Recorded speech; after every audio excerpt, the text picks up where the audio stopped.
Hello everyone! I'm Alianza, your health informer. Welcome back to my YouTube channel. In this channel guys, we're talking more about health tips and health benefits. At kung bago pa kayo dito sa channel ko, huwag niyong kalimutan na mag-subscribe at pindutin ang notification bell para updated kayo palagi kung meron akong upload na bagong video. Today's topic, pag-usapan natin ang male menopause. Hindi lang mga babae ang nagme-menopause, pati din ang mga lalaki. Some men develop physical and emotional symptoms when they reach 40s and 50s. Common symptoms in men: depression, loss of sex drive, erectile dysfunction, mood swings and irritability, loss of muscle mass and reduced ability to exercise, developing a large belly, insomnia or increased tiredness, poor concentration and short-term memory. It can interfere with everyday life and happiness. The causes of male menopause: it suggests the symptoms are because of the sudden drop of testosterone.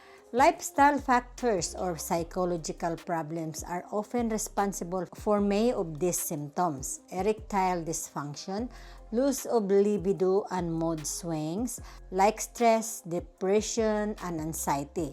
This may happen alongside any psychological cause or relationship issues, divorce, money problems, or worrying about families. The anxieties in personal life can lead to period of depression. So the possible causes are lack of sleep. Isa yan ang causes ng male menopause. Poor diet, lack of exercise, drinking too much alcohol, smoking, low self-esteem. So sometimes the symptoms of male menopause may be the result of hypogonadism, where the testes produce few or no hormones. Hypogonadism can also develop later in life, particularly in men who are obese or have type 2 diabetic.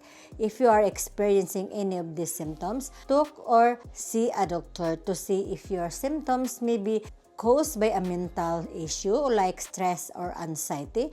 You may benefit from medication or therapy. Exercise and relaxation can also help.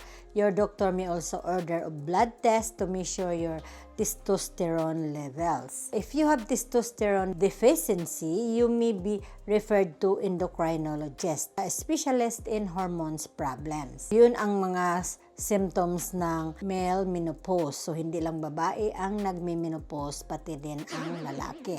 So, sana lagi nating pakatandaan na pag may mararamdaman sa sarili na kakaiba, magpatingin agad ng doktor at para maagapan kung ano ang dapat gagawin. Kasi sinasabi ko palagi, prevention is better than cure. Remember guys, health is wealth. Hanggang dito na lang tayo sa topic natin. Sana may napulot kayong aral today. At kung may gusto naman kayong itanong dito sa topic na ito, mag-comment lang below. Hindi ako magsasawang magpasalamat sa lahat ng mga subscribers, non-subscribers, lalo na sa mga silent viewers. Maraming salamat po sa suportang binigay nyo dito sa channel ko. Pagpalain po kayo lahat. May God bless us. Thank you for watching!